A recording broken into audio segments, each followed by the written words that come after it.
अरबों खरबों दुरूद सलाम ताजदारे ख़त्म नबूवत रहमतुल लिल आलमीन हबीबुल्लाह मुज्तबा मुस्तफ़ा हज़रत मोहम्मद सल्लल्लाहु अलैहि वसल्लम और उनकी आल पर अल्लाह रब्बुल इज़्ज़त मग़फ़िरत फरमाए। आपकी और हमारे वालिदैन और तमाम उम्मत के मुसलमानों की जिंदगी की तमाम मुश्किलात दूर फरमाए। नमाज, ज़िक्रुल्लाह, तहज्जुद और दुरूद पाक की कसरत फरमाए। कब्र के अज़ाब से निजात दें, जन्नत में बासानी दाखिला अता फरमाए। आमीन या रब्बल आलमीन। अस्सलामुअलैकुम नाज़रीन कराम। हजारों साल पहले की बात है जब दुनिया में जिन्नात की हुकूमत थी। यहाँ खूनरेज़ी थी, दंगा फसाद था, नाफरमानी और कुफ्र शिर्क का गलगला था। नेकी बहुत कम थी और बदी बहुत ज्यादा। इन हालात में खालिक कायनात ने जिन्नात से दुनिया की हुकूमत लेकर एक दूसरी मखलूक को देना चाहिए ताकि जिन्नात का गुरूर खाक में मिले। इस हवाले से अल्लाह ताला ने फरिश्तों को इत्तला दी कि मैं जमीन पर अपना खलीफा बनाना चाहता हूँ जो इख्तियार व इरादे का मालिक होगा और मेरी जमीन पर जिस किस्म का तसर्रुफ करना चाहेगा कर सकेगा और अपनी जरूरियात के लिए अपनी मर्जी के मुताबिक काम ले सकेगा। गोया वो मेरी कुदरत और मेरे तसर्रुफ व इख्तियार का मजहर होगा। फरिश्तों ने जब ये सुना तो हैरत में रह गए और अल्लाह के हुजूर दस्ते सवाल अर्ज किया कि ऐ खुदाए बेनियाज, क्या आप ऐसे को पैदा करना चाहते हैं जो जमीन को फसाद और खूनरेज़ी से भर देगा?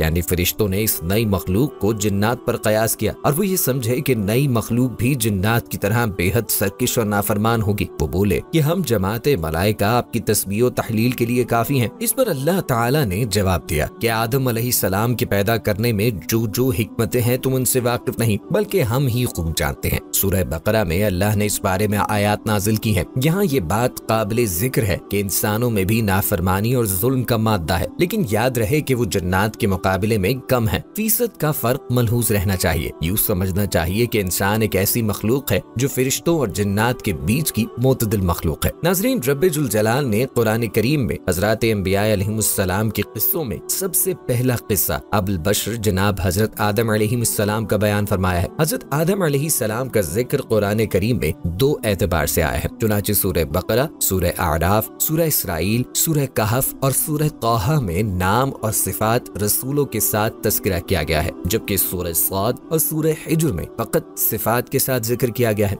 हजरत आदम अलैहिस्सलाम का ये किस्सा इन सब सूरतों में मुख्तलिफ अल्फाज और इबारात के साथ है, जिन सब का महसल और मायने एक ही है, जो कुरान करीम के इजाज पे दलालत करता है। किस्सा आदम अलैहिस्सलाम का खुलासा ये है कि रब ताला ने फरिश्तों को इस बात की खबर दी कि वो अनकरीब मट्टी से एक मखलूक यानी इंसान बनाने वाला है, और साथ ही उन्हें इस बात का भी हुक्म दिया कि जब मैं इसे सूरत इंसानिया में दुरुस्त कर लूं और इसमें अपनी बेबहा चीज यानी रूह फूंक दूं तो इसके आगे सजदे में गिर जाना। हजरत आदम अलैहिस्सलाम को फरिश्तों का ये सजदा करना हजरत आदम अलैहिस्सलाम की ताज़ीम और तकरीम के लिए था, न कि इबादत के लिए, क्योंकि रब ताला ने अपनी जात के सिवा किसी के आगे इबादत की गर्ज से सजदा करने की इजाजत नहीं दी। दूसरे लफ्जों में हम यूं कह सकते हैं कि सजदे का ये हुक्म बशरियत आदम की तख्लीक की तकमील के लिए एहतमाम था। नाज़रीन, एक और रिवायत के मुताबिक इब्लीस की बादशाहत और इमारत अर्जी के जमाने में अल्लाह ताला ने हमारे जद्दे अमजद अबुल बशर सैयदना आदम अलैहिस्सलाम को तख्लीक फरमाया, और ये उस वक्त हुआ जब इब्लीस की सल्तनत और इमारत खत्म होने के करीब आ चुकी थी। नीज अल्लाह ताला ने इब्लीस के दिल में छुपे फख्र और गुरूर को फरिश्तों पे आश्कार फरमाना चाहा, जिसे वो न जानते थे मगर अल्लाह ताला जानता था। उस वक्त अल्लाह ने फरमाया, जैसा कि सूरह बकरा में है, मैं जमीन में एक खलीफा बनाने वाला हूँ। जिसके जवाब में फरिश्तों ने कहा, क्या आप जमीन में किसी ऐसे को मुकर्रर करने वाले हैं जो उसके इंतजाम को बिगाड़ देगा और खून-रेज़ियां करेगा? इब्ने अब्बास रज़ियल्लाहु ताला अन्हु से इस आयत की तफसीर में मनकूल है कि फरिश्तों ने यह जवाब इस वजह से दिया था कि जमीन पर इससे पहले रिहाइश पजीर जिन्हों ने फसाद बर्पा कर दिया,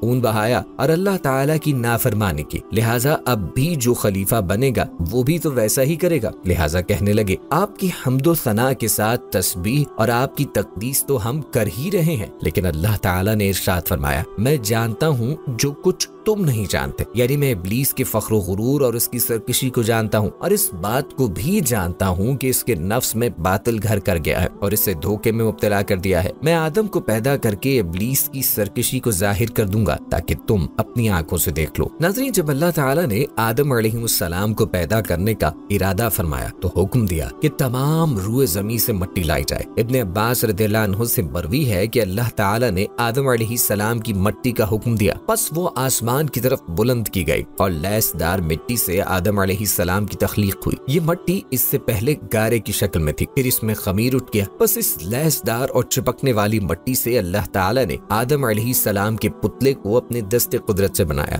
رب تعالیٰ نے حضرت آدم علیہ السلام کو ایک سڑے ہوئے گارے سے پیدا کیا جو تغیر پذیر اور نت نئی ارتقائی تدریجی تبدیلیوں کو قبول کرنے کی صلاحیت رکھتا تھا، یہاں تک کہ وہ گارا پک کر ایک کھنکھناتی مٹی میں تبدیل ہو گیا، جسے ہم ایک پختہ ٹھیکری کہہ سکتے ہیں، جس کی ایک صفت یہ تھی کہ جب اسے بجایا جاتا تو آواز دیتا تھا۔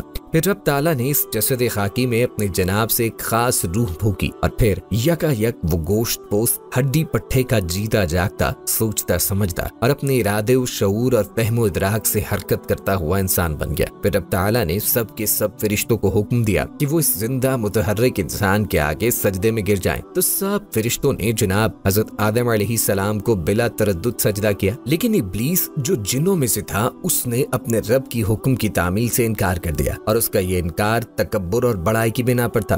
اس نے کمال نادانی کا ثبوت دیتے ہوئے اس امر میں کہ فرشتے آدم کے آگے سجدہ کریں رب تعالیٰ کو ظالم قرار دے دیا اور کٹ حجتی کے طور پر دلیل پیش کی کہ میں آدم سے بہتر ہوں، کیونکہ تو نے مجھے آگ سے جس کی فطرت و جبلت میں بلندی ہے اور آدم کو مٹی سے جس کی سرشت میں عاجزی اور پستی ہے پیدا کیا ہے، اور ظاہر ہے کہ بلند و برتر کو ادنا و پرست پر برتری اور فضیلت حاصل ہوتی ہے۔ اس بے ادبی پر اب رب تعالیٰ نے اسے اپنی بارگاہ سے دھتکار کر نکال دیا اور وہ قیامت تک کے لیے راندائے درگاہ ہو گیا۔ ناظرین، حدیث میں ذکر کیا گیا ہے کہ آدم علیہ السلام کا خمیر مٹی سے گوندھا گیا اور ایسی مٹی سے گوندھا گیا جو نت نئے تبدیلی قبول کرنے والی تھی۔ جب یہ مٹی پختہ ٹھیکری کی طرح آواز دینے اور کھنکھنانے لگی تو اللہ تعالیٰ نے اس جسد خاکی میں روح پھونکی۔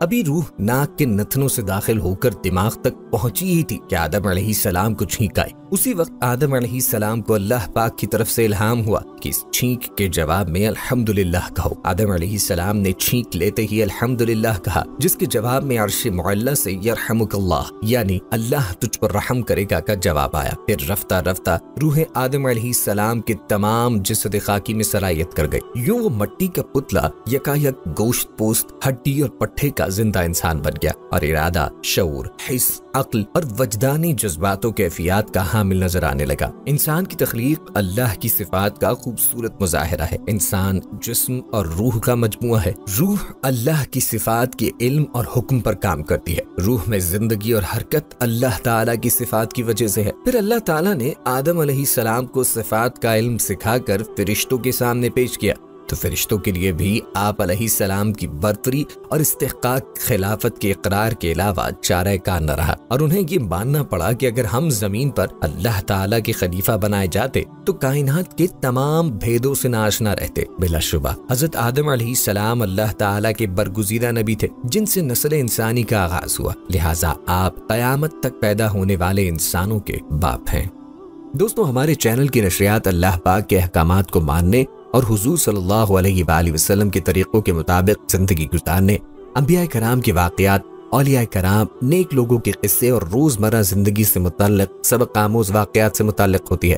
ہمارا تعلق کسی بھی فرقے یا گروہ سے نہیں۔ ہمارا مقصد اللہ کا پیغام تمام انسانیت تک پہنچانا ہے، جس کے لیے ہم انبیاء کرام کے واقعات، صحابہ کرام کے واقعات اور اولیاء کرام کے واقعات کو تصدیق شدہ کتابوں سے یا علماء کرام سے لے کر آپ تک پہنچاتے ہیں۔ اس میں کسی قسم کی کمی بیشی کو اللہ پاک معاف فرمائے۔ یاد رہے کہ ٹیکنالوجی کا دور ہے۔